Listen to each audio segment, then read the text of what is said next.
Film चालू होती है साल 1440 से, जहाँ पे ट्रांसल्वेनिया के राजा अपने 9 साल के बेटे को फौज में शामिल होने के लिए भेजते हैं। उनके बेटे का नाम था वीलाद और उसी की तरह 1000 लड़के टर्की सुल्तान के पास सेना में भर्ती होने के लिए भेजे जाते हैं। उन सब में से वीलाद सबसे शक्तिशाली निकलता है। सिर्फ उसके नाम से लोग डरने लगते हैं। वीलाद लड़ाइयों से दुखी होकर वापस ट्रांसल्वेनिया लौट आता है। एक दिन वीलाद अपने आदमियों के साथ जंगलों में होता है। उसे नदी में तैरते हुए आदमियों के कपड़े और हथियार मिलते हैं, जिन पे किसी जानवर के हमला करने के निशान थे। वीलाद कहता है वो नदी पहाड़ी से बहती है। वीलाद उसके आदमी पहाड़ी की चोटी पे जाते हैं। वहाँ पे उन्हें गुफा मिलती है। गुफा से चमगादड़ बाहर आते हैं, जिसपे वीलाद कहता है गुफा के अंदर कोई चीज मौजूद है। गुफा के अंदर जाने पे उन्हें बाकी सिपाहियों के तलवार और भाले मिलते हैं। वीलाद के आदमियों पे एक अजीब सी चीज हमला करती है, जो अंधेरे में देख सकती थी। वीलाद उसमें तलवार घुसा देता है, लेकिन वो चीज वीलाद पे हमला नहीं करती, क्योंकि वीलाद गुफा के बाहर सूरज की रोशनी में खड़ा होता है। वीलाद महल लौट के उनके पुजारी से मिलता है। पुजारी एक किताब दिखा के कहता है वो जानवर एक वैम्पायर होगा। पुजारी बताता है बहुत सालों पहले एक आदमी को डेविल ने श्राप दे दिया कि वो दुनिया का सबसे ताकतवर आदमी बनेगा, लेकिन उसका एक साइड इफेक्ट था। उस आदमी को हमेशा दूसरों का खून पीने की इच्छा होगी। ऐसे लोगों को वैम्पायर बोलने लगे। वीलाद की वाइफ और बेटा था।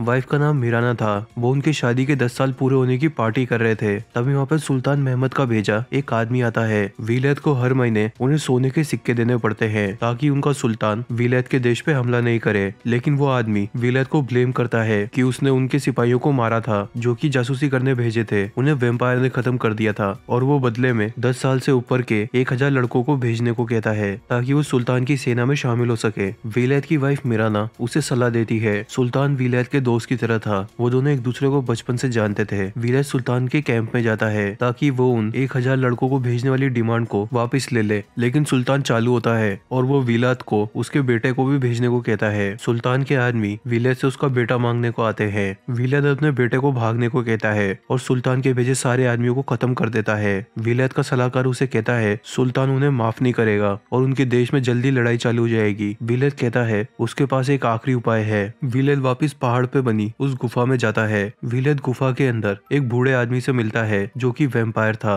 वीलाद उसे वजह बताता है सुल्तान उनके देश पे हमला कर देगा और उसे अपने लोगों को बचाने के लिए ताकतवर बनने की जरूरत है। वैम्पायर अपना खून निकाल के उसे खोपड़ी में डाल देता है और वो वीलाद को उसे पीने को कहता है। वैम्पायर उसे चेतावनी देता है उसके पास वैम्पायर की ताकत केवल 3 दिन तक रहेगी और उस दौरान वो सुल्तान को हरा सकता है। अगर उसने खून पीने की इच्छा को कंट्रोल में रखा, वो 3 दिन बाद फिर से इंसान बन जाएगा। खून पीने के बाद वीलाद बेहोश हो जाता है। वो एक नदी किनारे जागता है। उसे जंगलों के अंदर सारे जानवरों की दिल की धड़कन सुनाई देती है। वो जानवरों के अंदर बह रहे खून को भी देख पाता है। उसके पास इतनी ताकत आती है वो अपने हाथों से पत्थरों को भी कुचल देता है और उसकी चोटें बहुत तेजी से भरती है। सुल्तान महमद के लोग वीलाद के महल पे हमला कर देते हैं। वीलाद जल्दी करते हुए महल की तरफ भागने लगता है। तभी वो अचानक से बहुत सारे चमगादड़ों में बदल जाता है और उसके पास उड़ने की ताकत आ जाती है। वीलाद अकेले ही सुल्तान की पूरी आर्मी से भिड़ जाता है। वीलाद के आदमी ये नजारा देख के सरप्राइज होते हैं। वीलाद उसके आदमियों से कहता है उन लोगों को मंदिर की तरफ जाना पड़ेगा। वो लोग उसमें शरण लेंगे। ऊंचाई पे होने की वजह से वहाँ पे सुल्तान के आदमी हमला नहीं कर पाएंगे। आदमी कहते हैं सुल्तान की सेना बहुत बड़ी है, उनसे लड़ाई तो महीनों तक चलेगी। वीलाद कहता है उसके पास केवल 3 दिन है। वो एक जंगल में टेंट लगा के रुके हुए थे। वीलाद के खून की प्यास बढ़ने लगती है।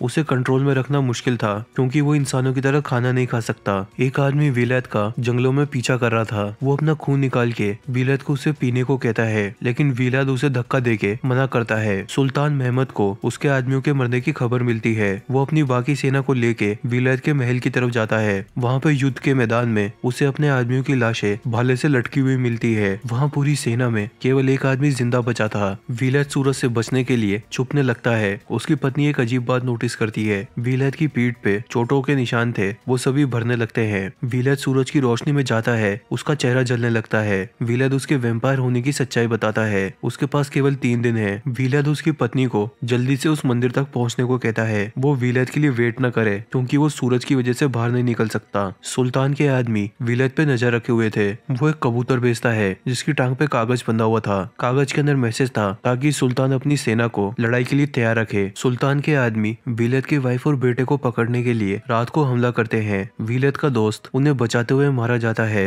वीलाद चमगादड़ में बदलकर उस जगह पे आता है। वो सुल्तान के आदमी को पहाड़ी से नीचे धक्का देता है। सुल्तान के आदमी उसे खबर देते हैं। वीलाद एक तरह का काला जादू इस्तेमाल करता है, जिससे वो एक तरह के मॉन्स्टर में बदल जाता है। सुल्तान अपनी पूरी सेना को आंखों पे पट्टी बांधने को कहता है ताकि वो लड़ाई के दौरान विलाद को देख नहीं पाएंगे और फिर उन्हें उससे डर भी नहीं लगेगा। विलाद और उसके लोग मंदिर में पहुंच जाते हैं। वहाँ पे एक पुजारी होता है, उसे विलाद के वेम्पायर होने पे शक था। विलाद दिन के समय सूरज की रोशनी में बाहर नहीं आता। ऐसा देखकर उस पुजारी का शक यकीन में बदल जाता है। सूरज में निकलने से वेम्पायर्स को आग लग जाती है। वो पुजारी अपनी तलवार से विलाद को मारने आता है। पुजारी बाकी लोगों को भी बता देता है विलाद वेम्पायर है। सूरज की रोशनी जब विलाद पे पड़ती है तो उसका चेहरा जलने लगता है। विलाद के सिपाही और बाकी सारे लोग बुरी तरह से डर जाते हैं और वो विलाद को ही आग लगा देते हैं। विलाद उन लोगों पे गुस्सा होता है, उसने उनकी जान बचाने के लिए ये कदम उठाया था। विलाद की वाइफ उसे शांत करती है। विलाद सुल्तान के लोगों को आते हुए देखता है। विलाद अपने आदमियों से कहता है सूरज उगने वाला है और उससे पहले उन्हें सुल्तान के लोगों को खत्म करना होगा। विलाद को आसमान में बहुत सारी चमगादड़ उड़ती हुई दिखती है। वो उन्हें कंट्रोल में करने लगता है और कुछ ही देर में वहाँ पे चमगादड़ का पूरा झुंड इकट्ठा हो जाता है। वो सभी चमगादड़ सुल्तान के लोगों को खत्म करने लगते हैं, लेकिन सुल्तान का एक आदमी चुपके से मंदिर में घुस के विलाद की वाइफ पे हमला करता है। वो लोग विलाद के बेटे को अपने साथ ले जाते हैं और विलाद की वाइफ को पहाड़ी से धक्का देते हैं। विलाद अपनी वाइफ को समय पे बचा नहीं पाता।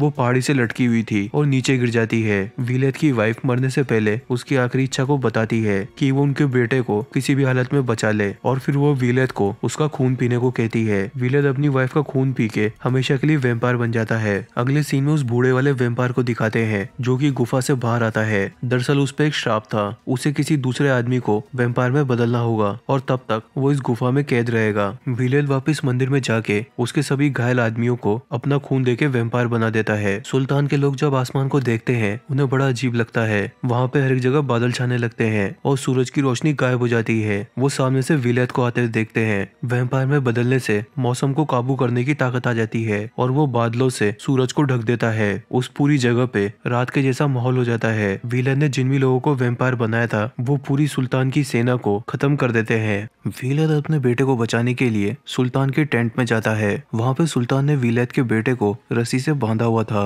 विलाद और सुल्तान में लड़ाई होती है। दोनों तलवारबाजी करने लगते हैं। सुल्तान ने हर एक जगह चांदी से बने सिक्के बिखेर रखे थे। चांदी के पास जाने पर वेम्पायर कमजोर हो जाते हैं। विलाद की सारी ताकत कम होने लगती है। सुल्तान विलाद को मारने के लिए एक लकड़ी का टुकड़ा लेता है जो कि आगे से नुकीला था। तभी विलाद चमगादड़ में बदलकर सुल्तान को चौंका देता है। मौका मिलते ही विलाद सुल्तान को काट के खत्म कर देता है। विलाद अपने बेटे को लेके बाहर आता है। उसके लोग जो कि अब सारे वेम्पायर थे उससे बगावत कर देते हैं। वो लोग विलाद के बेटे पे हमला करने आते हैं क्योंकि वो अकेला इंसान था। तभी वहाँ पे पुजारी आता है। उसने हाथ में क्रॉस पकड़ा हुआ था। वेम्पायर उससे डरने लगते हैं। पुजारी विलाद के बेटे को अपने साथ ले जाता है। उन सभी वेम्पायर्स को मारने के लिए विलाद बादलों को साफ कर देता है। सूरज की रोशनी के आने पे बहुत सारे वेम्पायर राख में बदल जाते हैं, लेकिन ऐसा करने से विलाद को भी आग लग जाती है। विलाद के बेटे को राजा बना दिया जाता है। जिन भी सिक्कों पे विलाद का चेहरा बना था उनको पिघला देते हैं ताकि इतिहास में विलाद का नाम हमेशा के लिए मिट जाए। एक आदमी विलाद को अपना खून देके बचा लेता है। ये वही आदमी होता है जो विलाद को जंगलों में मिला था। फिल्म के एंड में विलाद प्रेजेंट के अंदर एक शहर में होता है। विलाद उसकी वाइफ की जैसी दिखने वाली एक लड़की से मिलता है। उसकी वाइफ का दोबारा से जन्म हुआ था।